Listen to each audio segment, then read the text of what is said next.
Good morning. Good morning. It's me, Dr. Ivie Okundaye Appiah. How's everyone doing?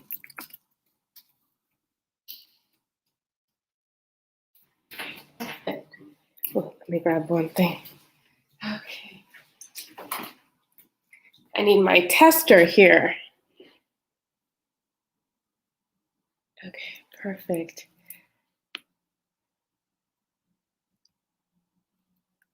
I'm going to give you guys just a few minutes to come on in. Let's see. And right away, I'm just going to be able to share the link so that you guys can come right in. Okay, perfect. How's everyone doing? You know, last week, I got really good feedback from our live, the ultimate healthcare plan for the professional woman. So thank you everyone for joining and all of your amazing comments, okay? All right, let's see. I'm just gonna do a sound check and visual check. I missed you guys. Absolutely, I've missed you guys. Let's see.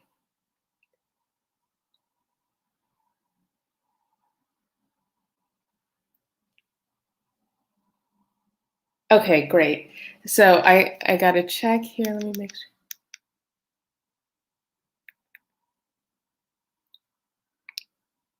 sure. Okay, perfect. So good morning, it's me, Dr. Ivie Okundaye Appiah. Today we're going to be talking about the ultimate healthcare plan. And like I said, this is part of an overall series that we've had in the past. What I'd like to do, or the format of this, just spend the next like 30 to 40 minutes and see how you guys feel. Okay, about what I'm saying and be able to ask and answer questions. So feel free just to engage with me on the chat, or feel free to also call in. Okay. Hi, good morning. Come and talk with me. Welcome to my platform. So just to give you guys a little bit of background, again, my name is Dr. Ivie Okundaye Appiah. I am an internist and nephrologist, and so I primarily see patients in the hospital and also do research. But really, this platform is to encourage all of us to, improve our health and improve our health and wellness, basically. And my particular target audience is Black people for sure, and then Black women in particular. So feel absolutely like and subscribe to this channel. So like this video if you kind of like the topic, you want to hear more about it, like, and then also subscribe to my channel, Ivie Okundaye Appiah MD. All right, and really again with this platform, what I'm hoping to do is to build a community and grow it. So absolutely, please share this with your colleagues, your family members. The more the merrier. That's what we're trying to do, just grow this platform, okay? And if you have your own questions or concerns, feel free just to, we could chat about it, or you can just message me privately. So I also do offer some sessions, okay? So I think what I'll do is go ahead and get started. So really, with this formatting, spending 30, 40 minutes talking about these health topics. And for the month of June, we're going to go over different health topics personalized to different groups. So last week, as I had mentioned, we talked about the professional woman and a lot of discussion about contraception and egg freezing. Now today, we're going to be talking about the divorcée. Okay, with the accent over the E. I had to look that up. So just give me a minute. I would like to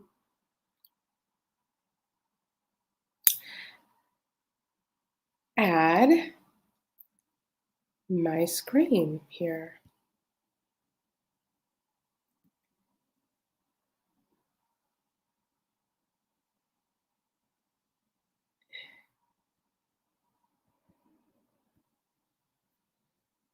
So hopefully you can see that.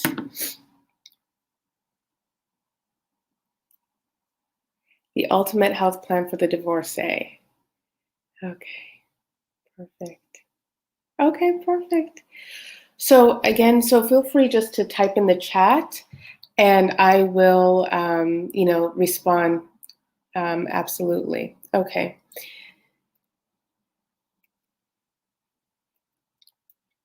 So as I said, this is the Ultimate Health Plan series. For the month of June, we're going to go over different topics each Saturday. We went over the professional woman. We're going to do the divorcee today. And then later on, we're going to be talking about the bride.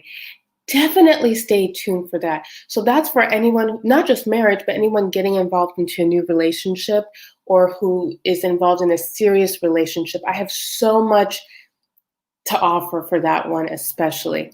And then the last one, I'm trying to decide between a few topics. So if you have suggestions, absolutely leave it in the chat. Okay. So we're going to go over 3 major topics. The first one actually is family planning. And we talked about this a little bit in our prior sessions. Now remember, if you're divorced and you've gone through this potentially, very challenging time period or time frame, there are questions moving forward as to how to organize your family.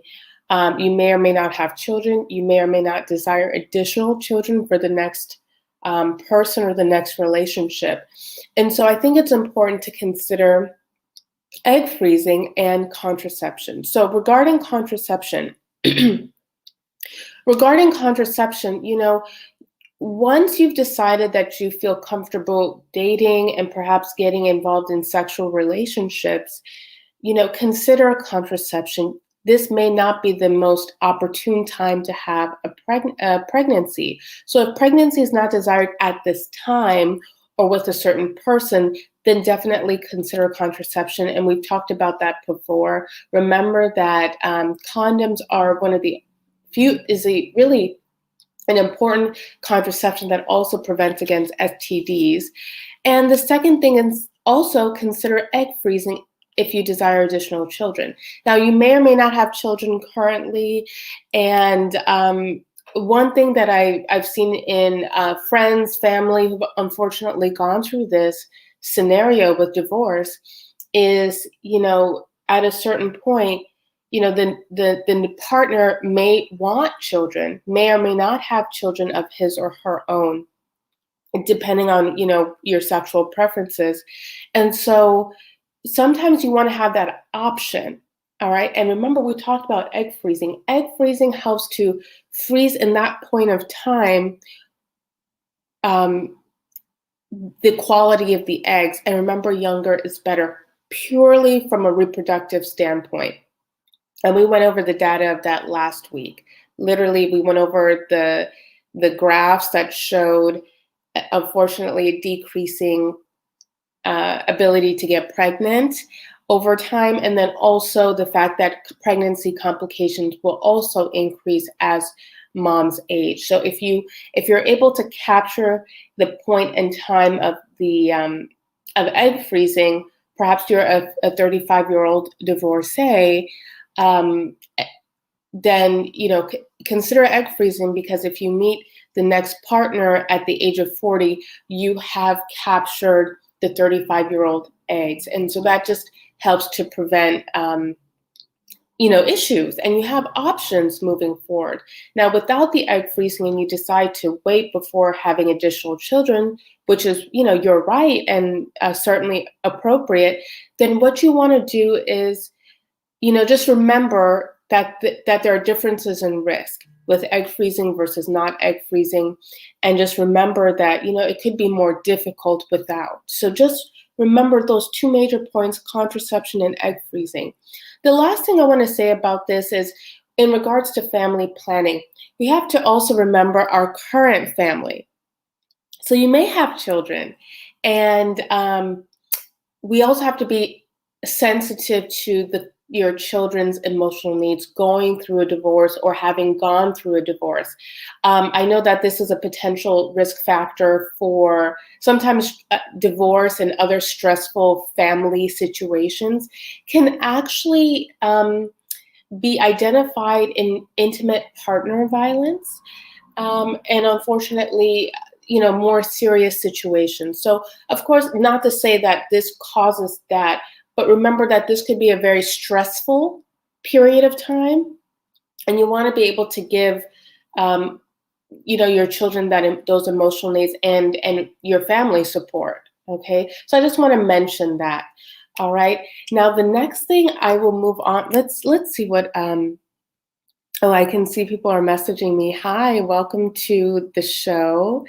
Okay, just one moment. Welcome to the show.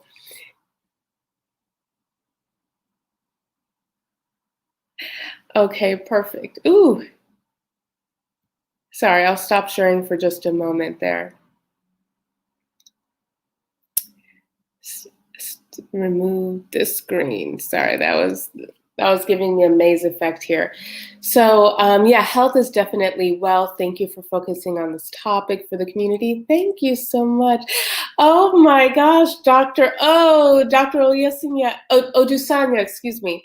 Dr. Lola, hi. Thank you so much for joining the chat. Okay. Come and talk with me as mentioning IUDs. Yeah, and we went over that last week. Remember, IUDs are intrauterine devices. These are forms of contraception that are inserted into the uterus, and it's kind of like a set it and forget it type of thing. Okay, and so Dr. O, so this is such an important topic that is ignored in our community. That's the goal, and that's what I'm trying to do is provide resource and support. This is for us, this is for our community, and I'm just trying to, offer up the love and support. And, Dr. O is also a physician, and so, please feel free to add if you have any additional comments. Really what I'm trying to do is use our medical knowledge and health information and our intuition as women. How do we get the most out of our lives, okay? That's really my goal. Okay, let's see if I can. I'm gonna just share my screen for just a minute.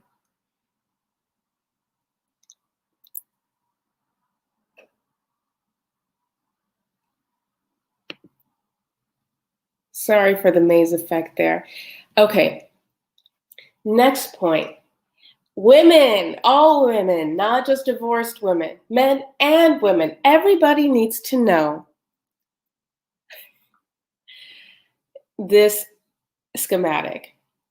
Okay, this is basically showing us when during a menstrual cycle are women fertile and infertile. Okay, my first point is that a woman can get pregnant at any time period, at any point.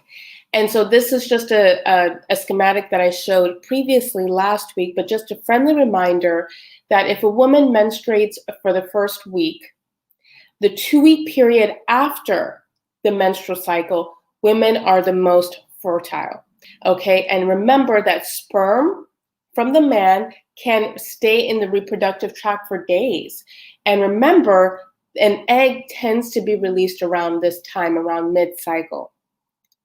So remember that, hey, you can get pregnant anytime, but if that's your goal to get pregnant, that's your target. Now, if you want to avoid pregnancy, that is the target to potentially avoid. Just be aware of that. And again, contraception will help.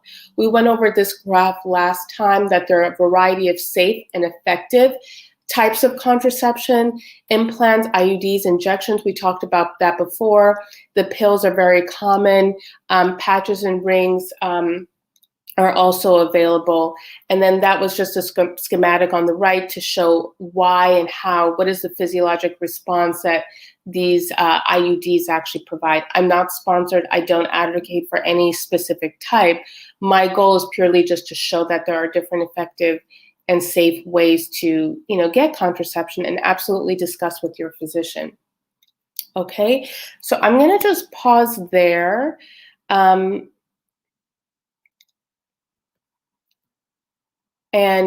You guys can, tell me what you think. Okay, so Dr. O says a divorced physician, and you have a beautiful new situation and family. I was at the wedding. So it was amazing. So now remember, there's so many opportunities for us to use these topics to our advantage. So we've gone over the first point about family planning and contraception use. Now, the next thing I really want to focus on is the STD prevention here. Okay.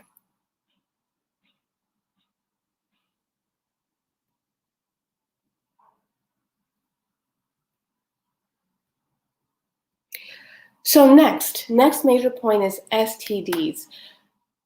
The biggest takeaway are two things. Number one, everybody needs to bring their receipts. So if you're a divorced person, you've gone through your marriage and you're at a new place in life, and you may want to have new partners and to move on. You want to move on and move forward. One of the biggest parts of this talk that I want to give today is about STDs.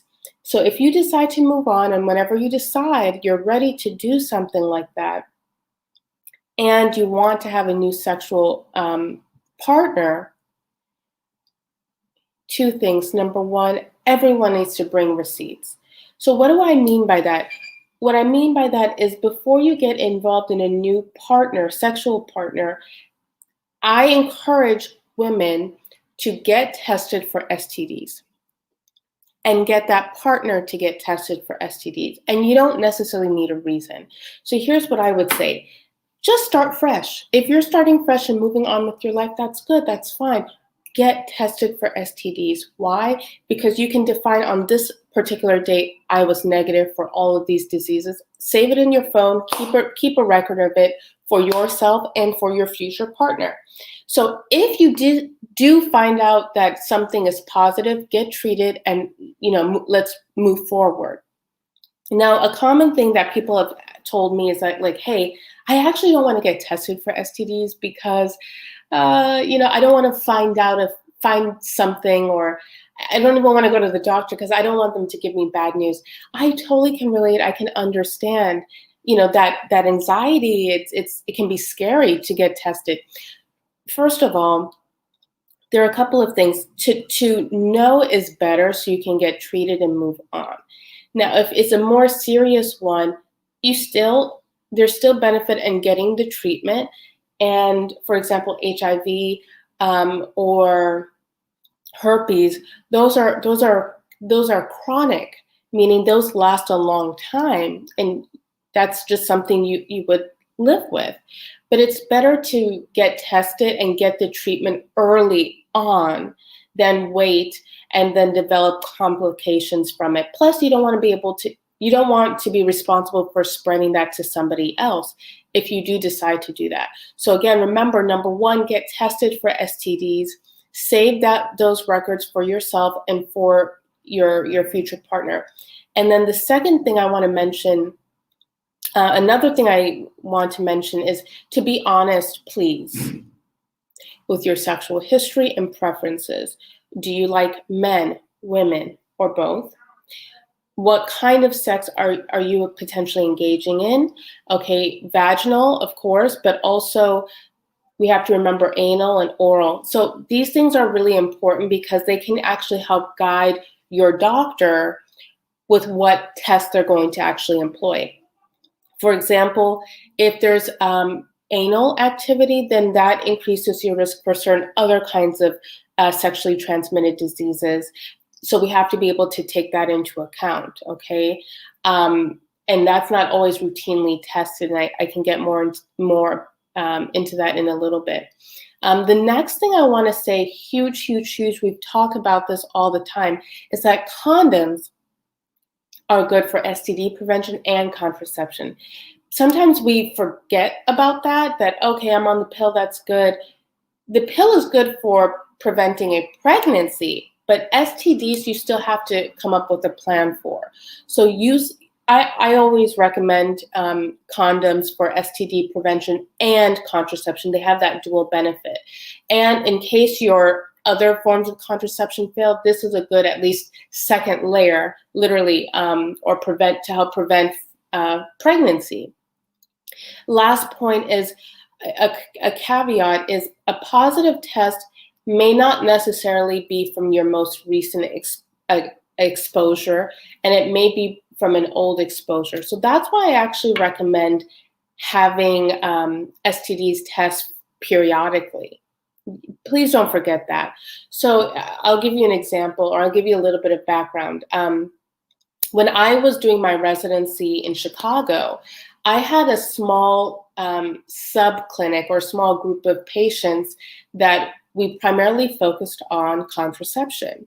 So basically there were a few people that I kept getting this question about, and then got more referrals for about contraception for the young girls who are either starting to be sexually active or wanted to learn more.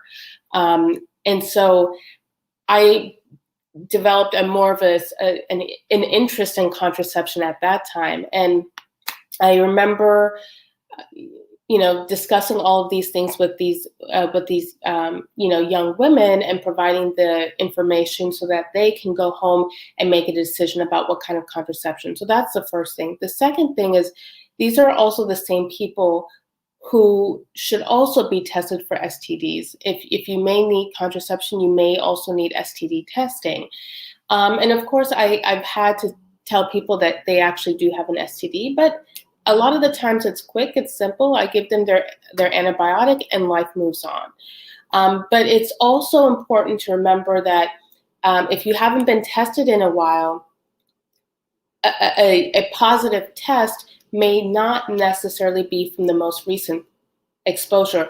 And it doesn't necessarily mean that someone gave it to you. You actually could have had it, and it could have been sleeping for some time and not known, and you actually could be spreading it to somebody else. So that's just because you have a positive test does not necessarily mean that you're the recipient of, it doesn't, like, basically if you have a couple, right, and one person tests positive, it may not necessarily be that, the partner may have stepped out. That's a consideration, but you may have also gotten it from a prior exposure. I hope that what I'm saying makes sense, that it's a little bit more complicated, okay? And again, just because the person who gets tested first doesn't necessarily mean that, that they're the first person to have actually gotten it. It just means that's the first test result. It may have been existing for a while, and there could have been an exchange amongst the relationship, or perhaps from an outside exposure from outside of the relationship. Okay, and it depends on what you've been doing. If you've had multiple partners, it might be difficult to ascertain where did you actually get it from. Either way, discuss with your doctor so you can get treated, and we can make sure that there aren't further complications of the STD, or of an untreated STD. Okay, so that's the one thing I really wanted to just make sure I communicate with you. Okay. All right, so hi, Poetic Lyrics. Thank you for joining the show. She says, greetings, Dr. Ivie. Thank you so much. Thank you. How sweet. So, that's kind of the major points I wanted to share. Here is some data behind it. So let me just share my screen. Okay, just one more time here.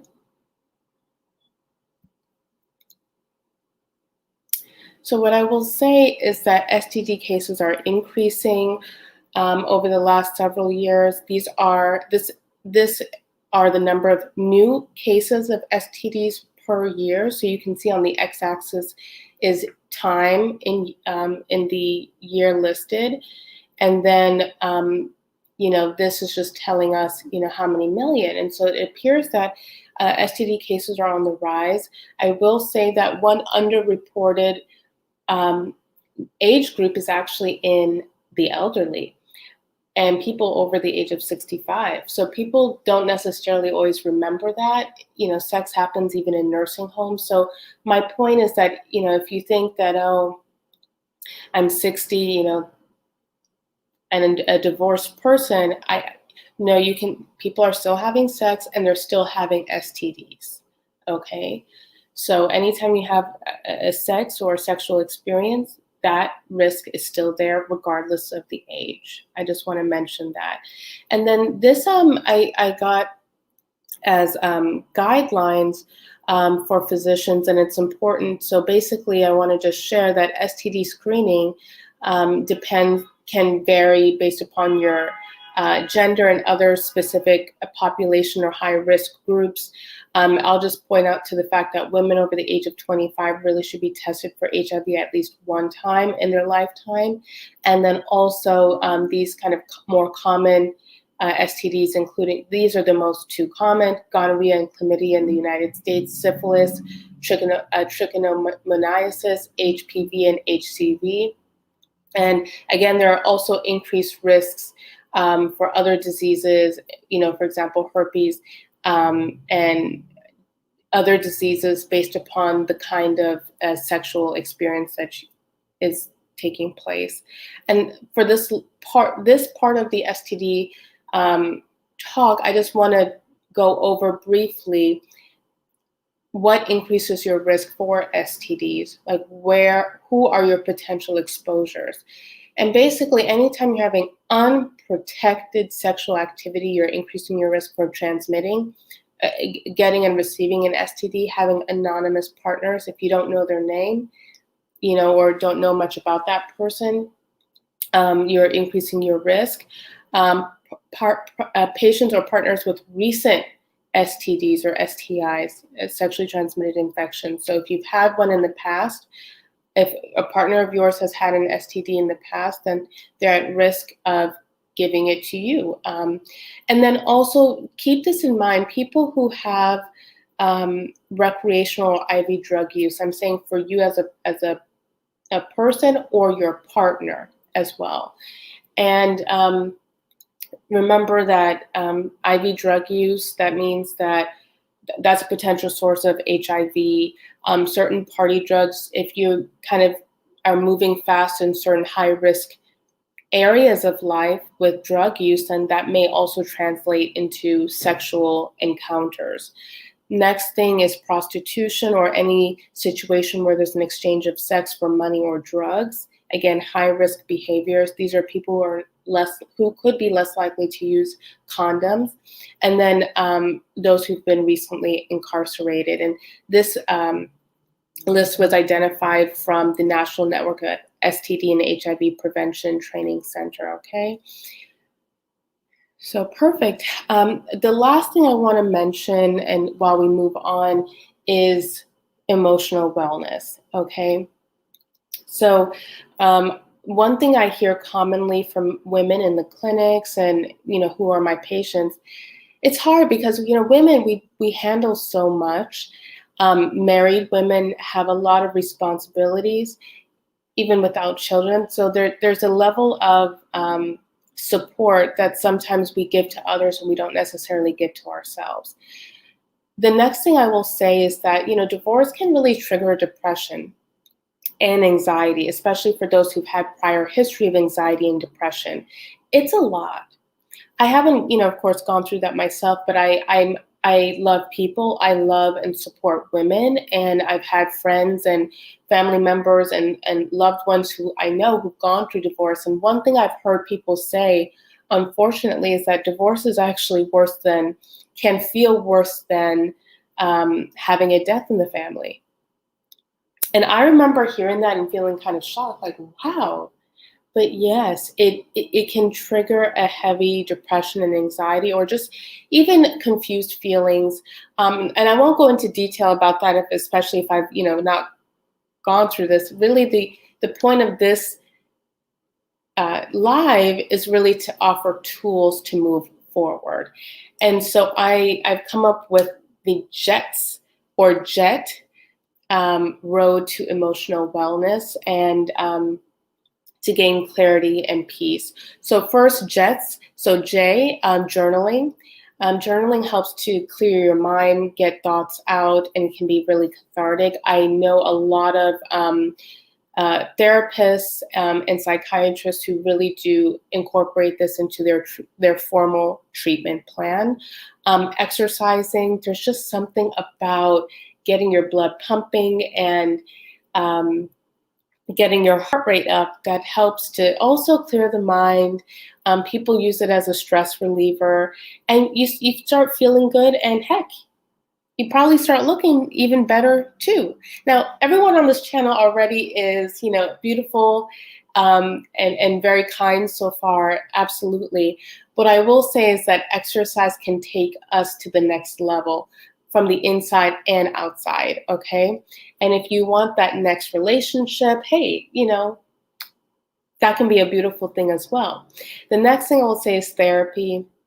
Now, I will say therapy doesn't have to be only when you're, on the verge of a meltdown or there's a huge catastrophic issue going on. I recommend therapy in general, even when you're happy, even when, things are going well in your life. So same thing in just your overall health, right? It's good to see the doctor, even if you don't have back pain or if you don't have diabetes, even if you're doing well, there are, physicals that you need. There are, a well person or a well woman visit. So it's always good to see the doctor, even if nothing in particular is wrong. Okay, so therapy in general is good, but in part, I would definitely recommend it, even in stressful situations or challenging emotional times. Therapy, I absolutely would recommend that.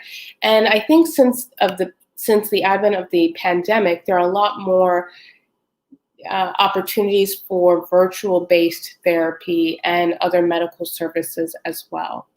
The last thing I will say is spiritual practice and meditation. I'm not advocating a particular religion or anything like that. I'm just saying that there needs to be a way for people to cleanse their mind, refresh, renew, rejuvenate themselves. And meditation can be part of that.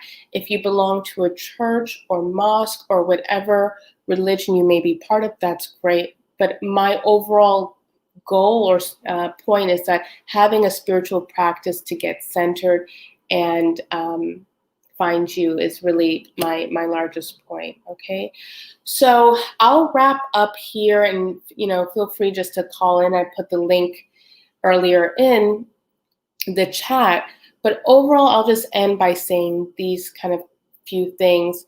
We went over, family planning considerations of contraception and egg freezing. We went over STD prevention and testing. And lastly, talking about emotional wellness. Remember, health is not just about being not sick. So health is not the absence of disease. Health is a multifaceted thing. It's really your emotional, psychological, physical, mental coordination of all of these things to feel at your best self. And there's a lot that goes into it. So medicine doesn't necessarily have to be just, pushing pills because of a specific diagnosis. It's really what you choose to do. And what I want to say to women, especially those who may be in a divorced situation or those who have a dissolution of a relationship, self-care. Women, sometimes we put others before ourselves, or we need a reason to put ourselves first. Absolutely not. I will say self-care is not a luxury, it is a necessity. And I'd like to, have other people kind of chime in as to how they actually do that. How do you be able to promote self-care? Okay, so I hope that's been helpful. I'll answer a couple of questions. All right, first, so come and talk with me. Do you ever talk about lungs and heart disease? I can. I absolutely can. You know, with this platform, I've said this in the past, the leading cause of death in this country is heart disease. And that's still true despite all of these things that have been going on. And, even with the COVID going on, that's also been a big stressor in the United States. But heart disease, we cannot forget about. And so part of that is, not smoking, not having excess drinking, no more than one drink per day or 7 drinks per week for women, and then double that for men. Part of that is just, having good, healthy diet, heart healthy diet, low salt, low cholesterol diet, and exercising if you can as well. Get your blood pumping, get your heart rate up. You need to sweat. Okay, so there's a lot that goes into it. And sometimes what I do for my patients, I assess their cardiovascular risk depending upon certain factors, their age, their male or female, and their lifestyle choices. But yeah, you're absolutely right. It's an important topic. Lung disease as well. Okay, here, let me just also put that in the chat for those who are interested. Net Inspiration Z. Hi, sweetheart. Thank you for joining the show today. Inspiration Z says, emotional wellness is such an important topic. Would love to hear more about this and how it relates to physical health. Okay, I can do that. It's actually quite common, and it goes back to the previous topic, actually. Do you know that emotional issues can actually manifest physically in the body? One thing I'm not sure if I said is that people who are anxious, it's going to come out somewhere in your body. I literally know that for some people, when they're anxious or nervous about something, they go to the bathroom. They have to pee a lot or, stool a lot. Number 2, a lot. It can just trigger them, or they have sweaty palms. They can have a high heart rate, and their heart is beating so fast. So yeah, you're right. There is a mind, body, soul connection, and there are different avenues or different flavors of health. So we need to investigate and explore that more, especially for people of color. There's a lot of things that we go through, unique challenges that we go through as Black people, as also Black women, unique challenges that we go through that I think sometimes it's hard to talk about. And these are really hard conversations, but yeah, absolutely. I would love to. Thank you for the feedback. You're right. So come and talk with me makes a very good point. Insurance doesn't always cover therapy costs like medical costs. That is true. And I think it's becoming more affordable and more widely available. If anyone has any recommendations of more cost-effective ones, then let me know. Sometimes through your employment, they can offer some complimentary or reduced cost therapy, but you're right. It has to be paid for. And I wish that insurance would cover at least a few sessions per year, but yeah, that's one of the other challenges. Okay. So Miss Poetic Lyrics, thanks for this excellent presentation. Thank you. So I would love to hear from you guys.